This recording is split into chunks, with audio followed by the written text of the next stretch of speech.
I want to take you through the consequences that may befall you if you go ahead and construct and build and initiate that project this year without an environmental impact assessment. Maybe you're already in a situation where you never complied, so you don't have an environmental impact assessment for your projects. Maybe you didn't know, but after this video now you know. And if you have been following my channel, now you know that you needed an environmental impact assessment. And now then what happens because you've already completed.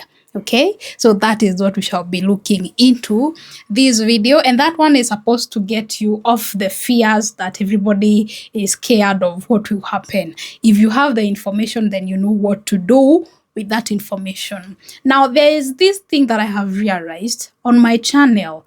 90% of you people who are watching my YouTube channel are not subscribed yet. Like, you guys are not my subscribers. Like, you guys have refused to join this family by subscribing. Imagine all the value that I'm providing you with in these videos, because I totally believe, not just because of what I'm doing, but because of the feedback that I'm receiving in my inboxes almost everywhere, that the value of these videos is immense and that people are really benefiting from these channels. All the questions and all the doubts and all the inquiries that are being answered by just these videos, I believe that is a good enough reason for me then to come back and ask that you please subscribe to my channel. Make sure you click on that subscribe button so that it changes from subscribe to subscribed. Then there is the bell notification thing. Also click on that one. That means the next time I upload a video here on YouTube, YouTube will notify you that Miriam has published a new video, and you can watch it when you have a minute. It is free to subscribe. It is so easy to subscribe. It will not cost you nothing. But in return, it will really help me, one, by motivating me to keep doing these videos, to keep giving you the value, the information that I'm giving you in these videos. So subscribe. Thank you. Then let's continue to what will happen if you actually go ahead and do your project, continue implementing your project without an EIA license. The first thing that I want you to know, we have to first establish this. This is like the baseline. If you are in Kenya and you have a project and you have already started building, or you already built, and you did not get the environmental impact assessment license, you already have committed an environmental offense. That is the baseline. Why? Because it is required that every project gets an approval from NEMA. And the only way you get an approval from NEMA, an EIA approval, is if you did the environmental impact assessment for your project site. So if you have a hotel, you don't have an EIA report, you don't have an EIA license, you are already in crime. If you have a school that doesn't have an EIA license, you're in crime. An environmental offense has been done. And the consequences of these offenses could befall you at any one point. And I want us to go back to what the Constitution says. Just a minute. The Constitution of Kenya 2010 provides for every person to a clean and healthy environment. So every person has a right to a clean and healthy environment. That is in Article 42 of the Constitution, which is under the Bills of Rights. So they have the right to have that right protected. They have the right to benefit from the environment, this current generation and even the future generation. And so, if by any chance your project is going to hinder this right, then you can be sure you're already committing an offense. Now, listen to what the Constitution says when it comes to enforcement of environmental rights, which is a right to a clean and healthy environment. The Constitution says, this is an Article 70, if a person alleges that a right to a clean and healthy environment recognized and protected under Article 42. Article 42 says every person has a right to a clean and healthy environment, right? Has been. So you already build that hotel without an EIA. So if a right has been, is being because right now you're constructing, is likely to be because you are planning to construct, has been denied, violated, infringed, or threatened, the person may apply to a court for redress in addition to any other legal remedies that are available in respect to the same matter. So if your project in any way is going to affect the environment, the right of the other person to a clean and healthy environment, they can walk into a court of law and you now have a court to answer to, a case to answer to. And when you say everybody has a right to a clean and healthy environment, what is environment? In the simplest form, environment is everything that is around you, surrounding you. So what is that? Their land, their building, their animals, their children, their trees, their soil, their waters, anything that is around them, their businesses. If your project is affecting them, then they can walk into a court of law, like we have seen. It is provided by the Constitution. They can just go to a court of law and say, the Constitution says that I have a right to a clean and healthy environment. There's this petrol station, there's this hotel that is releasing waste on the roads, and it is affecting my right to a clean and healthy environment. And you'll be served a notice and a court case. Now, this is what the court might do. So now these are some of the things that will happen. The court, now it doesn't just talk about they can go to court, but they can also go to any other legal, they can also take any other legal remedy that is available to them. Okay, so what will the court do? On application, the court may make any order or give any direction it considers appropriate. One, it may give a ruling to prevent, stop, discontinue any act or omission that is harmful to the environment. So the court may stop your hotel. Number two, compel any public officer to take measures to prevent and discontinue the emission. So maybe NEMA, public health officer, whoever the court rules out, they are told to come and close that facility, to come and enforce a certain law on that facility. They have to take measures to ensure that you do not continue the pollution. And the easiest way is to first halt all operations, and then you're given conditions that you have to fulfill before you continue. Number three, the court may consider appropriate, may cause you to provide compensation for any victim of a violation of the right to a clean and healthy environment.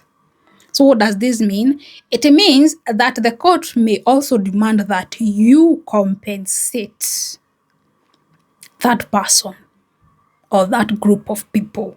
It has happened. Currently, I'm working on a program where we shall go into the court documents, the courtrooms, and see what environmental cases we are brought to court and how they are ruled out. So I hope I'll take you through with that. The only way, of course, is if you subscribe, if you hit that notification bell. So again, another reason for you to subscribe. So those are the first three that the court could decide. However, there are other things that have been set out as offenses that could be done, that you're already doing, according to NEMA. So NEMA definitely already says that you need an EIA before you start your project. So if a person fails to do that, to submit a report, then one, or you fail to submit to do an EIA or acquire an EIA, or you fail to go according to the conditions of the license. Of course, you cannot go you cannot implement the conditions if you don't have the license, right? All these is an offense that you are doing. And so if you did not submit an EIA report, or you're not planning to submit an EIA report to NEMA, then you're committing an offense, right? And so what are some of the things that will happen? We have already seen 3 things that could happen if you're taken to court. Now, assuming you're not taken to court and NEMA fines you, what are some of the things that are going to happen? 1, NEMA can issue you an immediate stop order. The officers were just doing site surveillance and then they saw a building coming up. Kumbe niwe unajenga hoteli, you don't have an EIA license, did not submit the report, you have not initiated. There's a way you could have done the EIA report. I'm already working on the document. So by the time they are coming, at least you have something to show. You, at this particular point, you have nothing. And so they will come, they will serve you a stop order. This is where you're told to stop with immediate effect. And make sure to report to their office in the next maybe 24 hours, next 7 days. Submit a report to the office in 7 days or so on.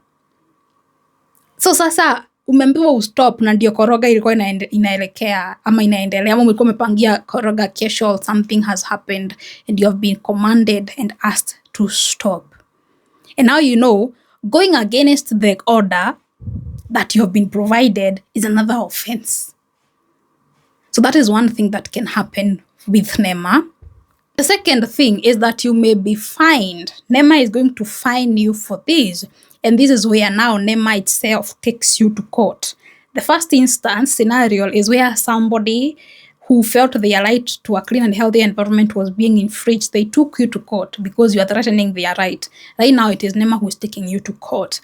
And if you're taken to court for these offenses, the fine could be anywhere up to 2 million.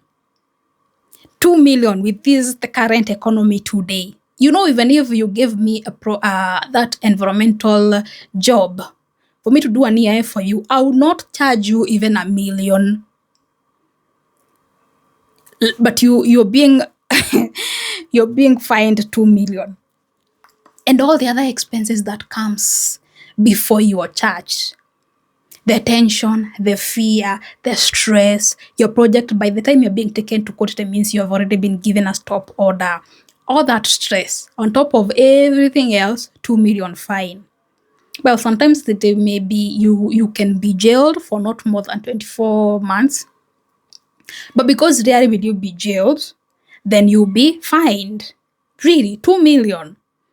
I will not charge you 2 million to do an EIA. Why not do an EIA and save the 2 million? I am sure your project will not even require 1 million to get an NEMA license. The other thing, number 3, is that your project, you could be forced to demolish, and or you could be forced to do a restoration. Now, this one I have seen happening. It was not a building, but a friend of mine reached out wanting some insights on a quarry. It was a quarry project. Somebody was already doing quarry, and they did not have an EIA license. There was issues and conflicts, and everything was happening. Everything that could go wrong about a project was going wrong in that particular one. And what they did, what happened is that they were forced to decommission that quarry. Now imagine all the money that you have invested to establish a quarry, to make it run, and now you are asked to demolish that one. All those mashimo, you funika them, and do an environmental audit. Once you're done, submit a rehabilitation plan, do an environmental audit. You have already decommissioned the project, and as if that is not enough, in the rehabilitation plan, you're showing of how you are going to restore that place. All that is happening at your cost. So I am sure at this particular point, you as the investor who is already doing the quarry in that particular project had not even broken even. all gotten back the money they had already invested, and now they're on top of that. There's all these. So this, if a project is built on a sensitive area, it is causing environmental harm, it has violated the zonation area, sometimes it is causing harm to the people. These are some of the times that NEMA will order you to remove the structures, to restore the site, as well as remedy. Now imagine if your project has been polluting a river and you're asked to clean that river, the amount that you require to be able to restore that place, because it happens. So that is also something that could happen, and this can be extremely expensive. Reason number 4 of what could happen if you want to proceed without an EIA license is that you risk losing investors, loans, as well as approvals. For example, you started your project, you're doing very well, but at some point, as business is growing and scaling, you need investors to come in. You need a loan from the bank. You need some help from maybe even an international body, maybe it's a grant, but you may lose it because you do not have an EIA license. Yeah, true. You will lose investments because you do not have these licenses. Because right now, investors, banks, anybody who is financing projects, they are very, very, very, very, very keen to ensure that the project they are licensing does not cause harm to the environment. I have seen a client who wanted some money from the bank to do a petrol station somewhere in Nyeri. Yeah, that is in Nyeri. But they could not go through because they did not have an NEMA license. They were asked to present an NEMA approval, and so they had to go back several steps to go and get an approval. And so that delays the time that you had. And of course, these opportunities come within a short time span. So maybe you have like 30 days to apply for that grant, but NEMA approval will take you 30 working days or even 45 days for you to get approval. So you lose opportunities. So it is important that from the beginning, for the purpose of the future of your business, have these approvals with you. The other thing that you're doing, that is number 7 or number 6, is that you may attract community complaints or even political pressures, because let's talk, this is Kenya, right?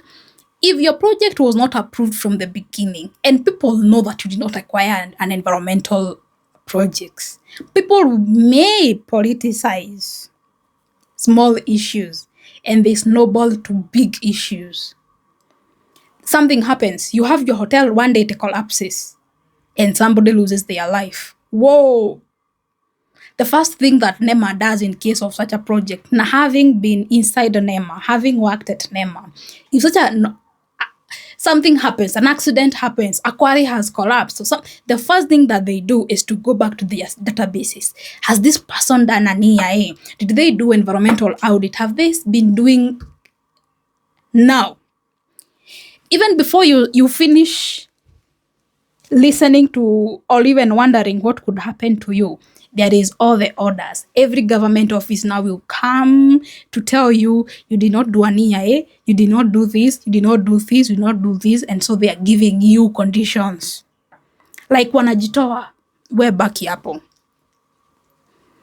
Also, the other issue of community complaints, remember it is during the EIA process where you sit with the community, the neighbors, and you talk through the entire project process. You tell them what it is like, they take it up. You have the will, the goodwill, the support of the community. If you skip EIA, you will not have an opportunity to sit with the community so that you can hear their concerns, so that you can hear their fears, and so that as you're implementing your project, you are doing it with the community in mind.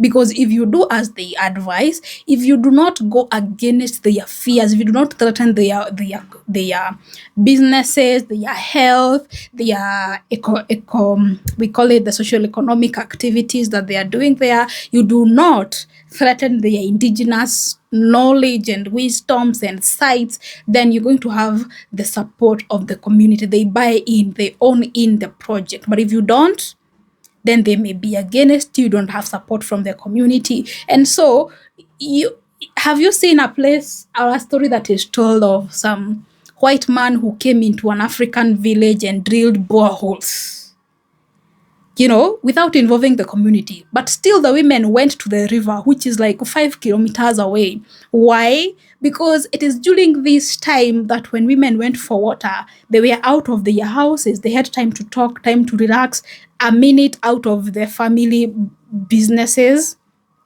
or the running of their home, which is tedious. It is when they went to fetch water that they had time for themselves. It was therapeutic call for them. Now umewaletea borehole kwa kijiji. When are they supposed to experience this therapeutic time? So because that person did not conduct the environmental impact assessment, which could have given him the opportunity to, to interact with the community, maybe the community would have wanted something different other than the borehole. So that is also the essence of conducting an environmental impact assessment. So missing that, you risk having issues with your community. And it is not something that you necessarily want to have, especially today.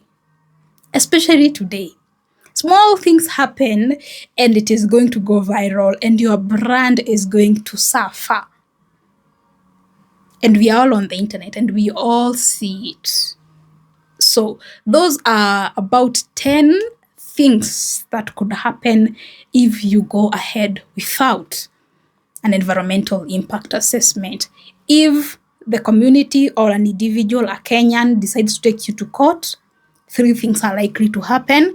If NEMA decides to take up action on you, there are so many other things that could happen. So I hope that is now clear. Because we have talked about this, I want you to watch this video. If you have gotten to this part, then this video is really, really going to help you out. So make sure to watch this video next. It will really, really build on what we have talked about in this video. Now, if you still need my services, make sure to comment down EIA and I will reach out to you. Also, look at my phone numbers. It is here, 0791 233 100. That is my office number. Reach me out, text me, WhatsApp me, telling me about your project, telling me about your concern, and I will reach back and probably give you a free consultation as we plan the way forward. So thank you very much. Subscribe to my channel.